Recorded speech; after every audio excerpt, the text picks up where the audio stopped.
your app let you down, right? Harsh. Right, but Harsh. but the other thing is they can absolutely never confiscate your drone ever for any reason.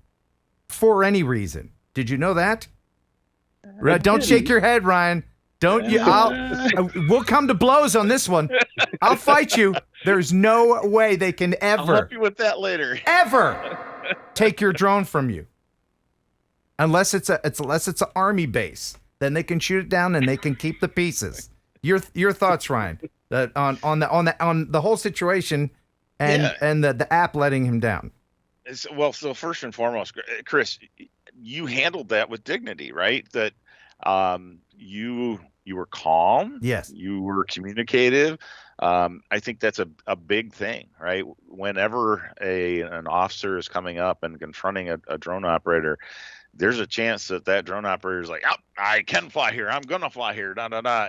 And you didn't take that tact. And I think that was important, right? That you wanted to listen to what Ranger Tommy had to say and kind of take that in. And you push back a little bit to say, hey, I'm a licensed pilot. I know what I'm doing. I'm checking things out. But Ranger here. Tommy has heard it all before. He definitely had, didn't Yeah. I imagine, Chris, you didn't want to argue with an authority in front of your partner. Exactly. See, the only way you can have a drone flying up here is you need to get a permit through us. He is correct. You would have to get a permit if it's a state park. But this is one of those times where it's property and not airspace. The keys, right, Ken? So when we look at this, Hawaii has a law in place that the state parks and state recreation areas can create their own drone ordinances, and they do. So they have the ability to restrict takeoff, landing, and operating from the land. So they have land use jurisdiction. So when he was saying this is a no-fly zone, technically he's not correct, right? Right. Because you could be, as long as you're outside that property, outside the boundaries, you could take off and have overflight with no problem. But I don't think that Ranger Tommy would make that distinction. He would not. I don't think so. No, he would. Told me the whole mountain was. Yeah. The whole mountain. The whole mountain is basically under state park jurisdiction. And so with that, yeah, he's kind of right? You'd have to go a long ways out in order to be outside the boundaries to be able to do that. But he offered a couple of different things. One, you could potentially get a permit, right? So you're paying the state park, hey, I want to be able to fly at this recreation area or this state park. Will you give me a permit? I think most of those are fairly expensive, and the idea is that it's for commercial use, right?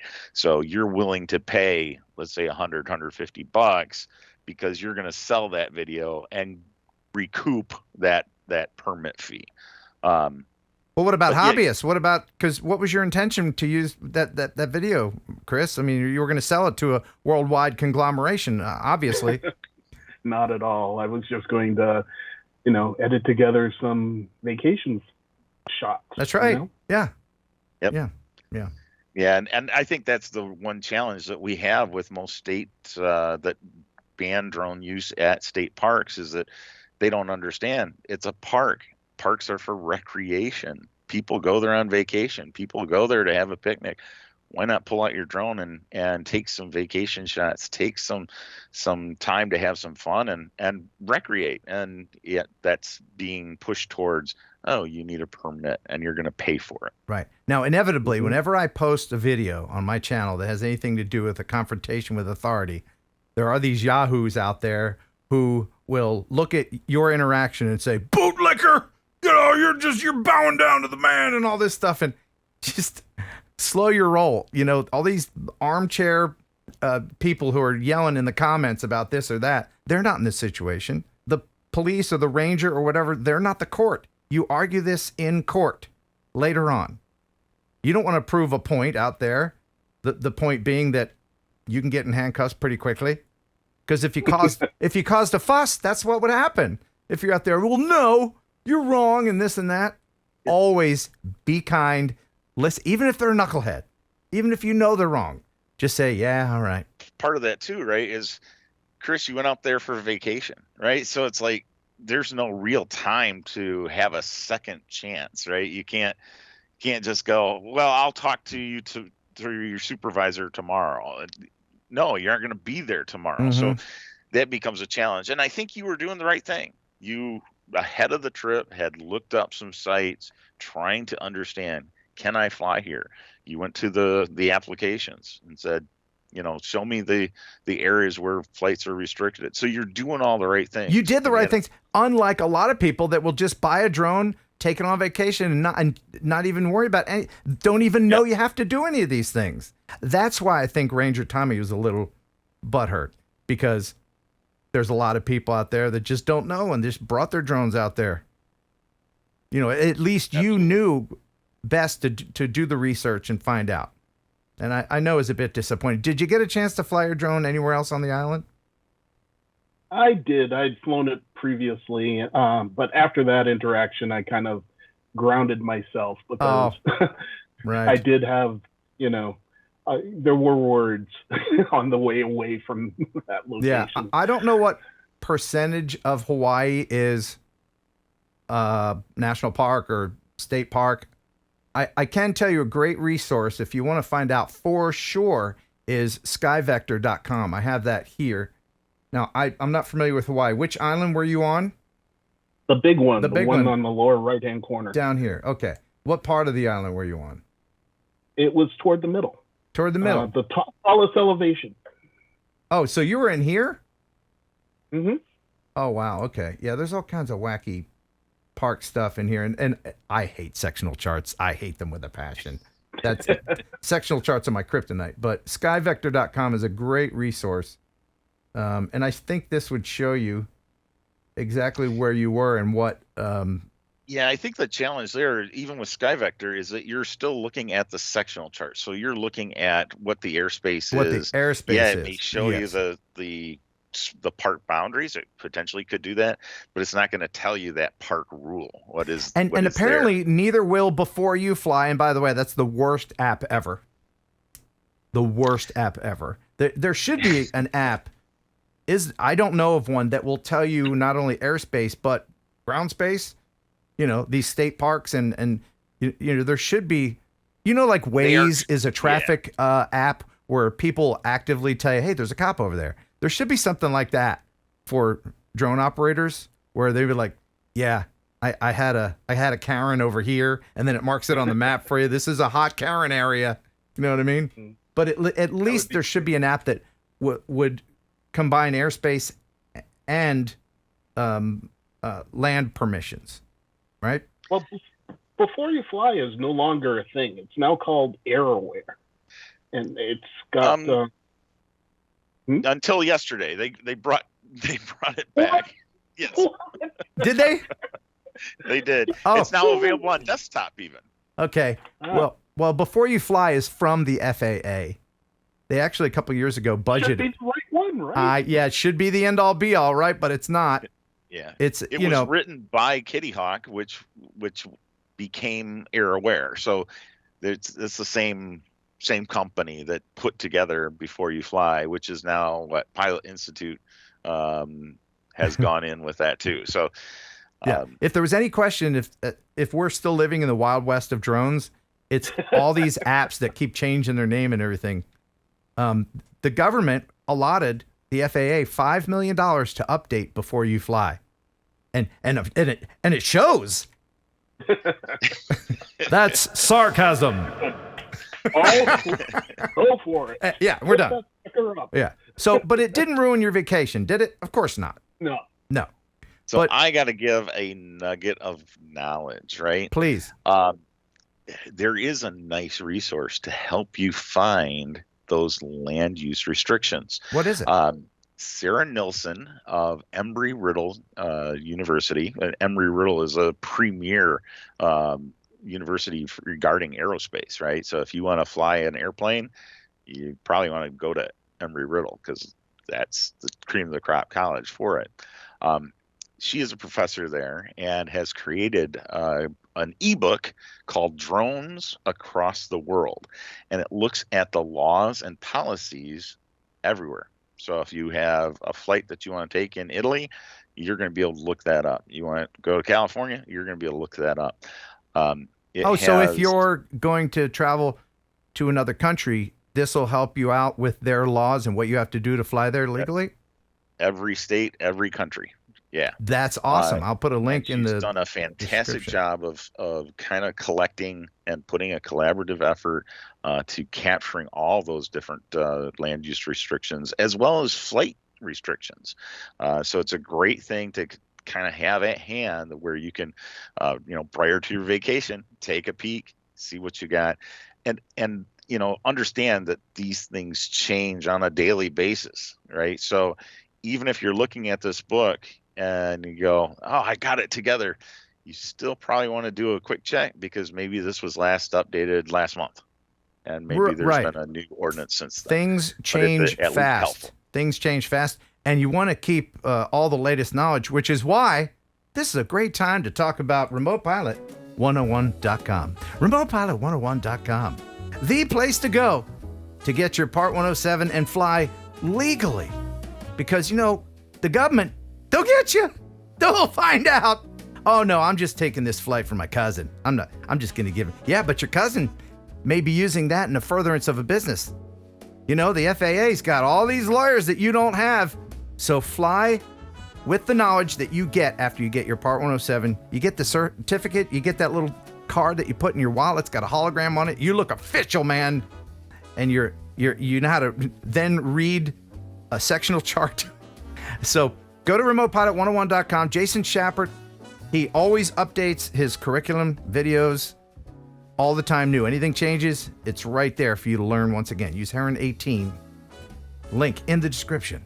Thank you, remotepilot101.com. Will there be a day when everybody just kind of knows the difference between the airspace and the land? Because that's a sticking point for a lot of people that have these confrontations. You've seen the confrontations on YouTube where people just, no, I can, no, you can't, no, I can, no, you can't. And very often both parties are just uninformed. And that's the challenge. It's both pilots are thinking, gosh, the FAA has the airspace and, I have access to that airspace so I can launch. Well, no, you got to be cognizant of the land use restrictions. And you have the authoritarian police officer. Hey, this is a no-fly zone. And they're thinking about the ordinance rather than, oh, yeah, the airspace is clean. Or maybe they're not. Maybe they're just thinking, I hate drones, so no drones, right? And that's another possibility. Yeah. And a lot of pilots, they contact me and they try to get around it. They're like, all right,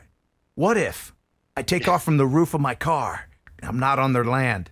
Okay, well, you can argue that. From the balcony of my condo. Right, yeah. You can argue that in court. Or I get a lot of times like, all right, what if I throw the drone up in the air and then arm it, take off? It's not on their... I mean, you can argue that in court. And if you do, please film it because I want to see it. But, I mean, technically, you can go 1 foot outside of state park land, take off, fly in, do your thing, and leave. But, Ranger Tommy might get you. And heaven help you if your drone goes down in the That's park. right. Because, again, now let's circle back to the confiscation of the drone. Ryan? Indeed. So when we say, well, they can't confiscate your drone, hold that thought. Right? Oh. So here you go. So a couple of different scenarios. Yeah. Number one, let's say that you flew during a TFR. And you were flying at a football game, NFL football game. You flew over people. Police officer approaches. They've got you, right? The remote ID, they've picked you up. They knew that you were flying. They know that that's a TFR. They can take that drone as evidence. And because your drone has the flight logs into it, right? They are then able to use that to forward that up as information to the FAA so that the FAA can use that to prosecute you. Well, prosecute you, enforcement action, right? It's not a legal thing. It's a civil action. Okay. So they can do that. Now, are you entitled to your drone back? Absolutely. Yes. Right? Once they're done with it. Yeah. Right. But they can collect that evidence and the only way that they really can collect that are confiscation of the item. Yeah, okay. But legally, all right. If you're flying absolutely 1,000% legal somewhere, not a TFR, not any kind of park, nowhere, just let's say Chrisville. You're in Chrisville, Tennessee, right? And there's some Yahoo cop there that just doesn't like drones. Can they confiscate it? Yes, because they could do whatever you want and then make you worry about it later. Yes, legally, no. You will get that drone back, and the cop would probably get a stern talking to by their captain. Exactly. And that's one of the concerns, right, is that you can be flying perfectly legally, and an authoritative officer is going to come up and have his own designation of, you're going to land that drone, I'm going to take it, I'm going to detain you, I'm going to do something about this. And you can sit there and you can say, no, you can't, and that's only going to make them want to do it more. I know, I've been in that situation. You're going to land in the back of the squad car. Right, yeah. Oh, but and I've been in a situation, I've heard, not myself, but I heard someone where the cop wanted just the SD card. Yes. You can have the drone, but give me the SD card. That is bullshit. Right? No. No. That's what they're doing, is that they understand, hey, we need to collect as much evidence as possible. And the challenge is, a good officer is going to understand, I'm collecting evidence for the FAA. The FAA needs certain information that they can use for an enforcement action in the event of a violation. But unfortunately, what we have are officers who really don't understand that. And they're thinking, I'm going to collect this information and forward it to my district attorney, who's going to prosecute you for something. That's not how aviation law works. Or they're just going to be a dick because they don't like drones and they don't want you to have your drone. Right. That's a possibility as well. Chris, have you had any other situations where you were confronted or had any other bad experiences? Yeah. Oh, really? Oh, yeah. Not just down the street from where I live, there's a park that I was flying from. And the lady who lives in a camper outside the park, she's not a member of the park, but she just lives there and they allow it. I don't know how this works. I'm in California. Okay. But she came and said, I'm going to call the cops on you. I was like, I just packed my stuff up, left my landing pad there, and, bicycled away with my drone. But we have drone clubs here that operate out of state parks in LA. Mm-hmm. The LA Drone Club meets at a state park. There's a state park, like another one right near where I live, Two Strikes Park. I fly there all the time, no problem. But every now and then you'll get this one person who comes up and decides they are the law and they're going to call the law. And I don't need that. That's the thing. It's going to keep happening for a while. So, but that shouldn't really take away from the odd encounter with a Karen or an idiot person of authority shouldn't dissuade people from flying, because it's a wonderful hobby and it does wonderful things and it changes lives and it makes everybody happy. But there is an adjustment period between educating the public and what we already know as hobbyists and drone operators. Chris, I will once again give you kudos. You did the homework, having the Part 107, so you've got the credentials. When you're faced with that situation, you're probably the smartest one in the the conversation, in the loop, yeah, in regards to aviation law. And so it's that opportunity. And I think you were trying to do that to communicate, hey, there's not a no-fly zone. I'm seeing that here, right? And I think that helps tremendously in taking the pressure down and, having a conversation. Is there a middle ground that we can come to? And I think Ranger Tommy saw that and was saying, hey, there's a permit. We can go that route. Yeah, and in your situation, but right. And in Ranger Tommy's defense, he's got to deal with a lot of yahoos with more than just drones up there. So absolutely. Hats off to him and the rest of the park service people. But thank you guys for being on. Really appreciate that. I hope this helps some people watching. If you guys have any confrontation videos that you would like to send, there is a new link in the description where you can send that, and I would love to see it. And Ryan, if you would, remind people of how they can help you help them in the drone community by donating to your cause. Absolutely. So we are trying to build a defense fund for drone operators. The Michigan Coalition of Drone Operators has put this out. It's on Free Funder under my name. You're welcome to look at that. Or Ken's probably going to put in a link. I might do that. I might do that. I might do that. And that helps us out tremendously. Wonderful. What would your advice be to other people who get in a similar situation, Chris? Stay calm. Stay calm. Stay calm. Right. I mean, after all, you're in Hawaii. How can you get upset in such a beautiful land, right? Well, I have the extra consideration of flying while black, so I'm always cautious. Oh, the old FWB. Yeah. I've heard things. I've heard things. I'm Ken Heron. Does your drone flying look like this? Then you need RemotePilot101.com. Link in the description.